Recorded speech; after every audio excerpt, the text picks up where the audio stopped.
Magandang araw at magandang buhay, lalong-lalo na sa ating mga minamahal na mga senior citizens. Kada upload ko palagi po itong tinatanong sa akin. Sabi ni Bergie and sabi niya, kailan pa ang universal pension? At hindi lamang po siya ang nagtatanong. Isa pa dito si kanina lang kinuha ko itong screenshot ko. Kailan kaya ang universal social pension? Ito ang ating pag-uusapan ngayon. Attention sa lahat ng mga senior citizens. Sa mga nagtatanong po at sa mga hindi pa alam, patungkol po sa update sa Universal Social Pension, ₱1,500 buwanan. Opo, sagutin po natin ang inyong katanungan nang sa ngayon po ay maliwanagan tayo kung ano yung dapat nating malaman. Ma-acquire na knowledge.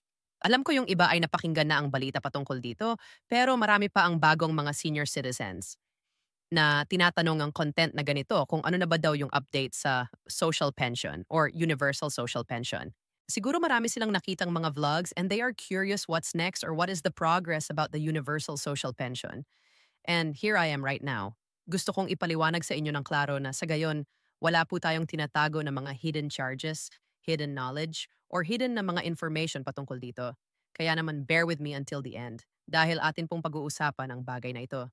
So, inaanyayahan kita na tapusin mo ang video na ito hanggang sa dulo na sa gayon, makuha mo ang punto ng video kong ito. At kung gusto mo ganitong content na pinag-uusapan ng payout ng ating mga senior citizens, mga benepisyo para sa ating mga senior citizens at mga balita patungkol sa ating mga senior citizens, ay subscribe mo na ang aking YouTube channel dahil araw-araw po akong nagbibigay ng mga mahalagang information patungkol po sa ating mga minamahal na senior citizens. At i-bell notification mo na para maging updated ka sa mga videos na i-upload ko pa. At ngayon pakinggan ninyo ang kumpletong detalye na sa gayon ay meron kayong update patungkol po sa tinatanong New Universal Social Pension. Let's go. Pakinggan natin ang panayam kay Dr. Mary Jean Lorchi. Sa kortesi po ito sa DZMMT Radio. Ano ba ang kumaga chances na ito hong isinusulong na universal pension hike? 1,500 na pinamamadali na nga ito ni Senador Risa Ontiveros ay makapasa sa lalong madaling panahon base sa ating pinuntahan na we were part of the Senate hearing nitong Miyerkules lang. Mukha namang ating mga mambabata, si Senator Erwin at si Senator Joneros ay talagang puspusan ang kanilang paniniwala na dapat ito ay maisabatas. At nandun din naman ang taga BBBM, ang Department of Budget and Management, upang tanungin kung ito ay pwede bang lagyan ng pondo. So base sa kanilang response noong Miyerkules ay sa 2.26. Mukhang sabi nila nakalaan na daw ang pondo ng bayan para sa iba't ibang mga programa, iba't ibang ahensya ng ating pamahalaan. Pero ang sinasabi po natin ay kung titingnan natin, pwede naman talaga itong by phases. Ibig sabihin ay hindi naman one time, big time ang pagbibigay.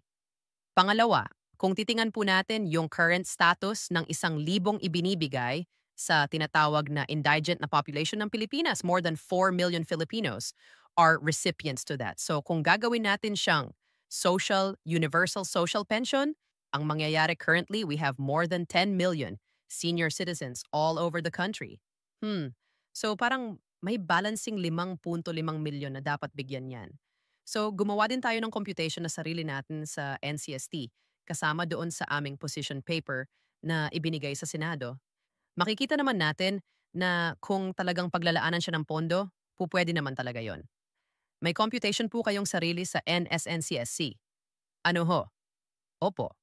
Kasi professors, kailangan nating tingnan dahil ako paniniwala ako being a medical doctor at napansin ko na hindi naman lahat ng dapat ibigay ay ibigay natin. Ibig sabihin, there has to be a proper balance between our capacity, our economy, which the needs of other sectors, and not just the seniors. Sa basis sa aming computation, Peach 1,000, kung ipapantay natin sa lahat, hindi muna tayo magwa 1,500, ay siguro this is more doable and realistic.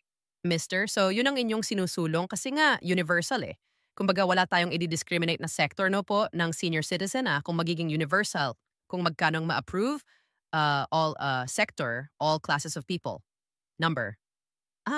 Na senior ang makakatanggap po ng PHR. That's correct, Professor Ricky. Kasi kung titingnan mo, although sa batas, nagsasaad naman talaga na yung pinakawalang-wala sila yung mauunang bigyan. Oo. So I would from that provision of the law Kaya nangyari na meron tayong yung tinatawag na Social Injury Program, which is currently being handled by the SOBAIL. There's a lot of questions about that. Pangalawa ay marami tayong naka-waitlist. And pangatlo ay parang ang kinaning ng ating mga kababayan na base sa kanilang mga feedback. Those that are not receiving the social indulgency program or those who are paying their taxes when they were still working. Pangalawa, whatever small pension they're receiving, that is because ano yung contribution na nagawa nila. So, very valid yung kanilang sinasabi na bakit hindi kami kasama dyan. MX na naisin mo yung ating expanded centenarian cash gift kung saan bagong batas na ipinapatubad ng komisyon. Yung 10,000 binibigay, agad ikaw ay umabot ng milestone age na at 5 at sina at si 5 simula. Marso 17 ng 2, makikita mo yung provision ng batas, wala siyang kinikilingan, hindi siya kailangan na mahirap ka, may sakit ka or sakitin ka or wala economic support. So it really encompasses everyone number. So wala siyang kinikilala. And when we are distributing that to our kababayan, no, may kaya man sila or wala. Tuwang-tuwa silang matanggap nila yon. Not really the amount, but the thought na isinali sila ng ating pamahalaan, right? That's very right, opo. Sigmem, yung binabanggit po ninyo, Jen, na tama po, no? Ilinawin lang natin. So, humihingi kayo na madagdagan pa ng 500. Bukod doon sa i-universalize, ma'am, no? I-correct lang po yung gano'n na bukod sa may universalize po ito. Parang it's, addition, kumbaga, modification doon sa umiiral na po ngayong batas. Expanded Senior Citizens Law. Gusto ninyong madagdagan pa ng another 500. Ano po, Dr. Jen, ang numero? Ang current na yang Universal Social Pension refers to yung ngayon kasi na current na Social Indulgency Program na tinatanggap ng ating yung classified na 4. Know the criteria. Kaya 4 na 0.5 milyon lang yung tumatanggap is only po 1,000. For the Universal Social Pension, it becomes 1,000 instead of PH 500. So kumbaga, it cuts across whether you're receiving 1,000 or bago ikaw bibigyan. It should be status po at the 1,000 para lahat mo na mabigyan. Ikasyong yung isinusulong ngayon na bill, there are several versions. Yung isa is 1,000, yung isa ay 2,000. So tayo, we have to be realistic in terms of capacity, in terms of our economy, at capacity ng budget natin. 1,000 per month for everyone for the Universal Social Pension should be realistic already. Yun, kasi dito po sa hawak ko din na I don't know if this release came from the office of Senator Ontiveros. Doon nga, sa hearing po yung pinag-usapan, Senate bill at unfortunately, hindi ho ako nakasubaybay dito. Lingga para kay lolo at lola. So, tama ho ba na siya yung nagsusulong po ng 1,000 at 500 pisong monthly stipend? Yes, that's correct. At saka medyo si Senator Irwin, meron din siyang kanya. So, almost similar naman. Subalit yung amin kasing stand niyan is we actually salute our senators for providing that. However, there are two things na gusto sana namin na sinabi ko din naman nung hearing una, kung magiging universal siya, so ibig sabihin, standard at 1,000. Kung PHBA ang isinusulong, baka pwedeng by-facing. Ibig sabihin, let's start with 1,000 first. See how it goes. Asan kukunin yung pondo na yan? Dapat kasi naka-earmark para hindi after 2 years ay wala ng pondo. Secondly, it would be most realistic if there has to be a technical working group that has to be created first kasi agad may technical working group tayo ay mas mahihimay-himay natin yan. Yung proseso ang requirements natin kung meron man paano natin ibababa. Paano yung pagbigay natin and how often should it be given? Sino ang magbibigay niyan? So a technical working group would be the best there to study it that should be inclusive of the following agencies. Of course, kasama ang ngama ang somebody, kasama yung ating banking, no? Kasama syempre dapat ang National Senior is being the lead agency. Anything to senior yon. Tapos Doc, pakikwento nyo ho sa amin kung baga ano ho ang inyong binabangkohan, inaangklahan dito po sa pagsusulong ng ganito. Parang given kanina may binanggit na kayong figure ng kung gaano karami yung mga indigent na senior, tapos gaano kadami sa inyong datos po yung mga hindi kasama para ano ho ang inyong inaankuran dito po sa inyong sinusulong na ito. Though una sa lahat, sa current ngayon na binibigyan ng DSWD, based nga doon sa indulgency na yan, meron silang more than 4 million recipients, if I'm not mistaken. That's around 4.6 to 4.88 million ang ating status ngayon. Ang ating basis sa PSA as of 2025 to 86 is senior citizens who are 60 years old and above. So kung iyan ay atin ng compute at 1,000, yung ating 10.86 na Filipino na yan ay nasa paligid ng 131.888 bilyon kada taon. So, that's where we are coming from. Pangalawa, we also believe na, para siyang it's a cycle of sa economics, no? Pag may pera kasi, yung ating mga seniors, they're able to buy kung anong kailangan nila. So it reverts back to the economy kasi syempre kung may pera kang pambili, magagamit mo yung babalik din naman siyang ba. Parang ikot lang yan siya eh.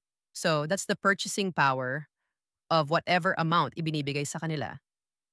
Oh, yung may tanong lang po rito, yung bang mga nakakatanggap na po ng SS pension will be, ano pa rin dito, parang eligible kung sakali. If it's a universal professor, Ricky, then it becomes everyone. As long as you are 60 and beyond, then you are able to receive that. Wala siyang kikilalanin eh. Oo. Tayo kasi marami din namang kwentong lumalabas na okay naman yung pamilya niya. Bakit siya tumatanggap?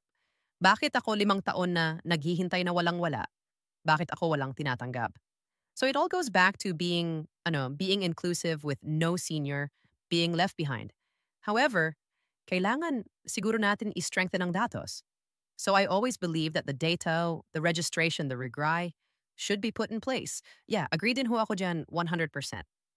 Lagi kong binabanggit kasi din parang sideline din kasi nabanggit ninyo and I'm really glad nabanggit po ninyo yung pag-aayos ng datos and even nabanggit nyo kanina yung pag-aayos nung mechanisms like sino bang hahawak nito? Ano bang proseso? Ano bang papel ng LG uli dito? Yung mga ganun kasi nung umupo kung natatandaan nyo, Doc Jin si Senador Erwin Tulfo before as DSWD Secretary.